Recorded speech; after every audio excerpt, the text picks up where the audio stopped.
I want you to pay attention right there. You're barely gonna be able to see it in the camera, but you can hear it click and you can hear it lift up. I'm gonna flip it on. Machine processing, once it authorizes. Obviously you couldn't see that because we already had a full cup of coins.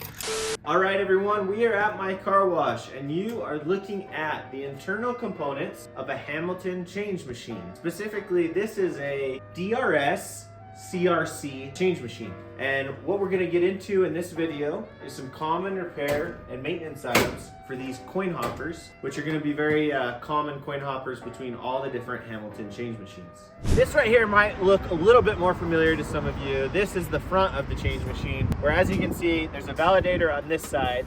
And previously, where there was a validator over here, I have converted this to a credit card reader that dispenses tokens. So you'll dispense tokens down in this cup and quarters down in this cup. Now let's get inside and show you exactly what repair item we're gonna be taking care of. When this machine goes down and it's out of service, one of these status lights will start flashing an error code.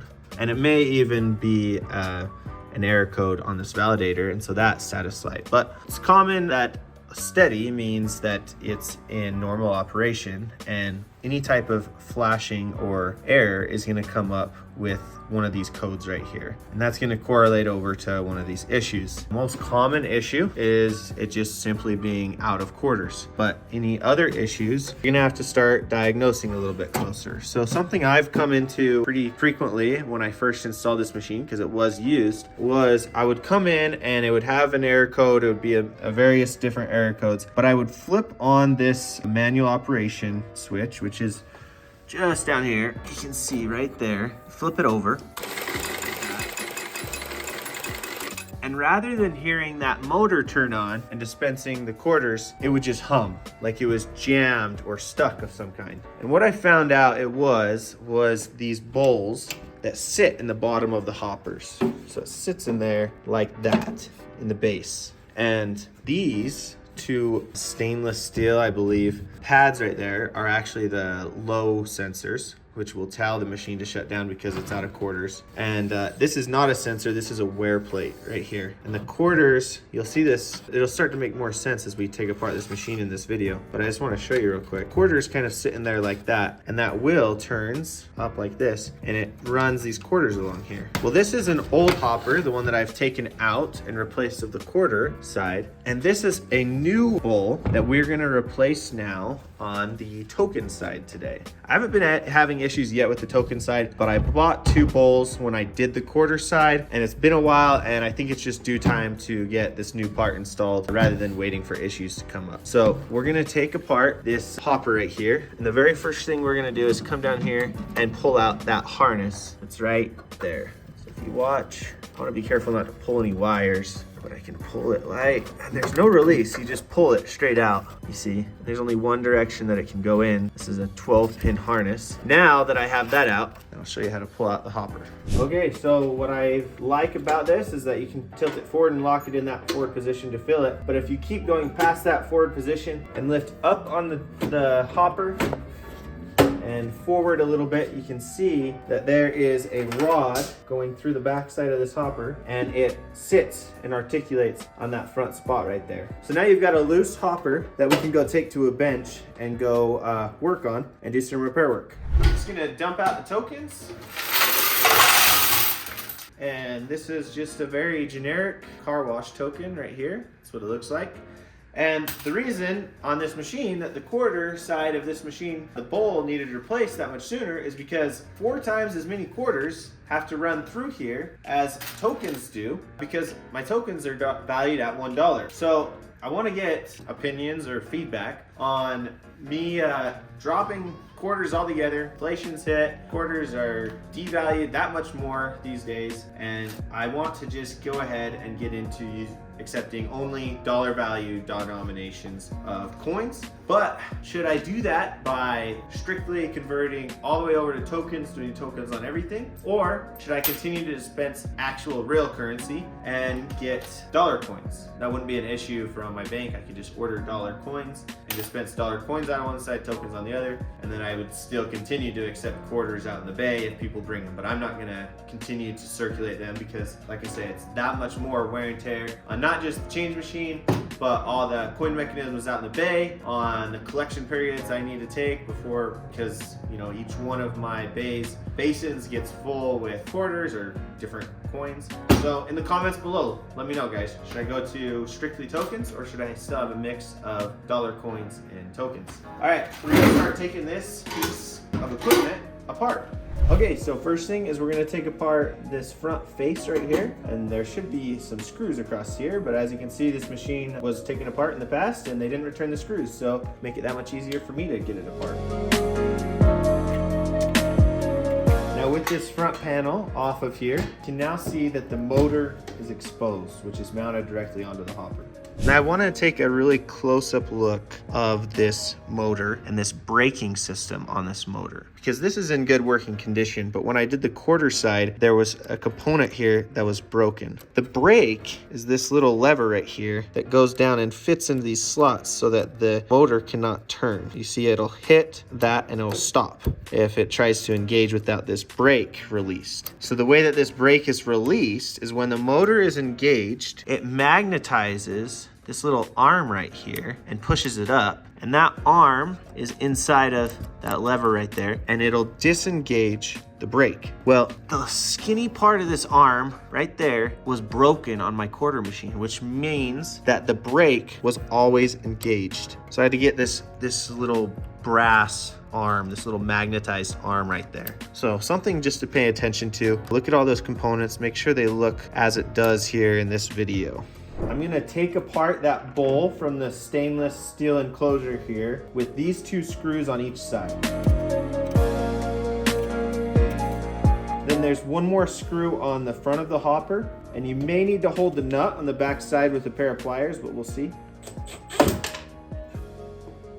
No, I didn't need to hold it, but it did drop into the bowl.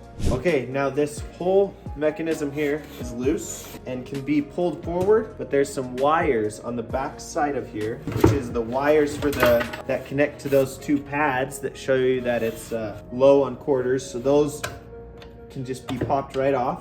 And then the last set of wires is the harness wires that come over here to the motor, like that. And then there's 3 or 4 sets of wires that come over to this mechanism that counts the quarters that are being dropped. Now this is pretty cool because you can see exactly how this machine works now. So let's just say some coins are dropped down in there, and as this wheel turns, they fall into these little slots on the wheel right here.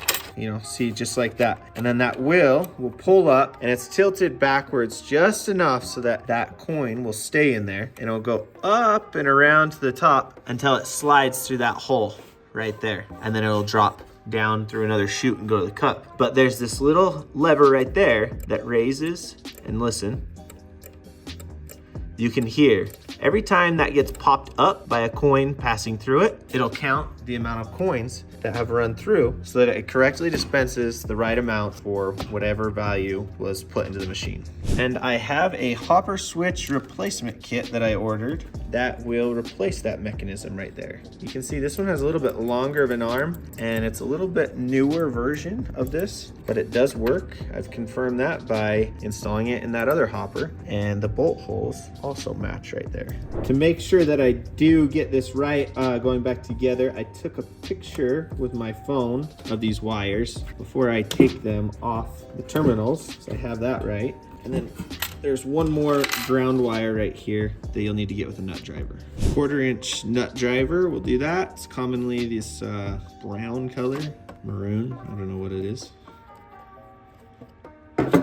Because I believe this switch is attached to the bowl that I'm gonna replace, I don't believe I need to take that off. Just need to start taking off the screws that attach the bowl to the motor base. And wouldn't you know, this is a 10 millimeter, the socket that's always missing, but I happen to have it with me today.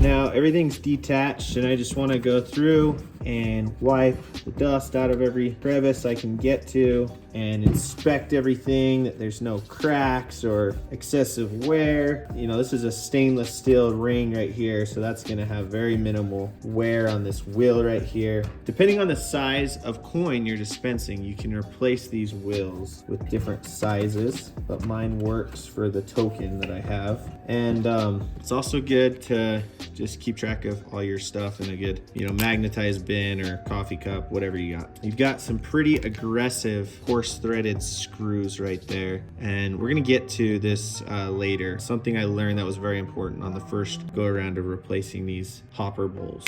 On the old bowl, on the other hand, you can see that there's some play in this wear plate right here. And I can see there's a pretty good amount of wear throughout here. I have no idea how old this is or when it was serviced last. I can say that I think that the machine's probably 15 or 20 years old. So this may be like the second one that they've gone through on this, but there's kind of that gap right there. I'm not sure why that's loose, but it's kind of interesting. And then those are the terminals that those wires from earlier connected to these two pads for the low quarter sensor, basically. I'm gonna install this new micro switch onto the new bowl now. There's one thing to pay attention to, and it's that top hole right there is slotted so that this switch can be adjusted up or down, so that arm is in the right position depending on different sizes of coins. Might need to be set higher or lower.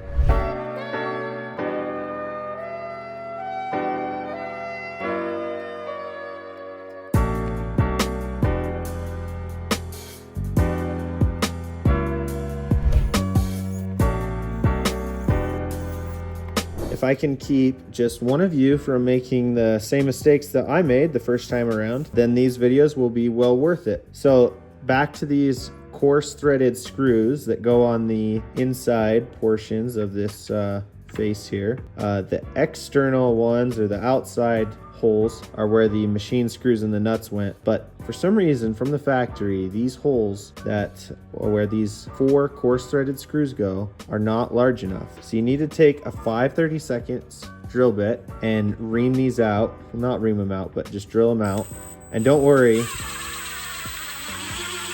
it's still gonna be plenty tight. And I also recommend just using a screwdriver to tighten them down. Ask me how I know. I used a impact last time and broke off the heads of these screws, and it was a pain to dig them out and redo that. So drill it out with a 5/32 drill bit, and then you'll be good to go.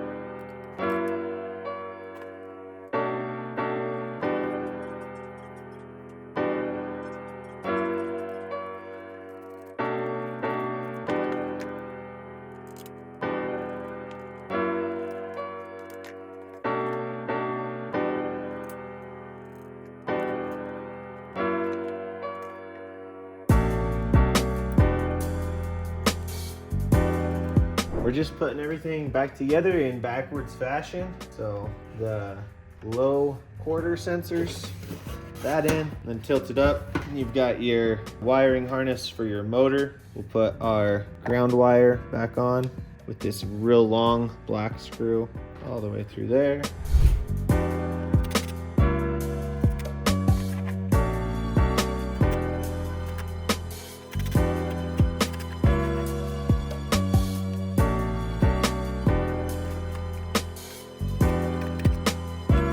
Okay, that ground wire is secured. Now I want to back up here for a second and go over something that may have been misleading earlier. I was turning this wheel counterclockwise when it's actually supposed to be turning clockwise. So I'm gonna reach back in front of here and I'm gonna pull up that brake that stops the motor from turning. And I'm gonna manually turn that. In fact, let's drop some tokens down in there so you can see this in full operation. So as this turns, picks those up, and it's gonna pass full 12 o'clock position. And if I adjust this a little bit, I want you to pay attention right there. You're barely gonna be able to see it in the camera, but you can hear it click and you can hear it lift up. So, okay, one more time. You hear it click and then retract and click down. So you need to make small adjustments to these screws. Both of these are slotted, and I dropped this one down just a little bit to be right in the sweet spot to make sure we're counting our coins correctly. Otherwise, you're gonna skip coins, you're just gonna dispense nonstop because it's not counting. So pay attention to where you're at on that. All right, now let's go over wiring together because like I said earlier, this is super critical. Otherwise, you're gonna damage the machine. You have 4 wires and you have 6 terminals. So if you bought the kit, you're gonna have this diagram here for you, and you're gonna have switch number 1, which is against the stainless plate, switch number 2, which is the outside one. So on switch number 1, gray is gonna go on the top terminal and orange white on the bottom. So let's do that. Gray on the top terminal, orange white on the bottom. On switch number 2, red is gonna go on the top, black is gonna go on the middle. Wires are just a little bit short. Double check, that's all tight on there, and we're good. I'm checking all my wires. Everything's tight, everything's secure. Finally, I'm just gonna put the faceplate on and then we'll run over and plug this into the machine.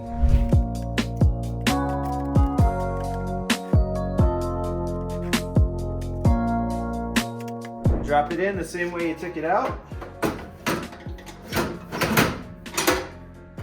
Plug in that 12-prong cord on the bottom, and then let's drop some tokens in there and give it the manual test. Listen for it.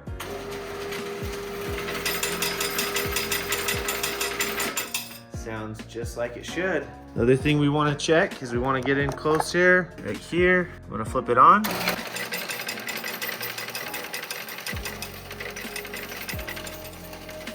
Looks like we're counting just like we need to. Outside here, we've got a cup full of tokens. The last thing we need to do, says out of service up there on the NIAX reader. So we need to come over here and clear or reset our errors. Solid green light. Come back out front here. Let's give it a manual test. Let's do 5 tokens. Your card or your mobile phone. Authorizing.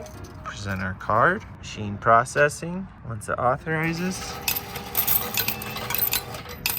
Obviously you couldn't see that because we already had a full cup of coins, but that's how it should work. All right, so that's a successful full rebuild of a Hamilton hopper. If you guys have Hamilton change machines or pay stations and know of additional maintenance ideas, things to pay attention to, parts to keep on hand maybe, I definitely want to hear from you in the comments below. If this video was helpful to you, please consider subscribing to help me out, and we'll see you guys in the next video.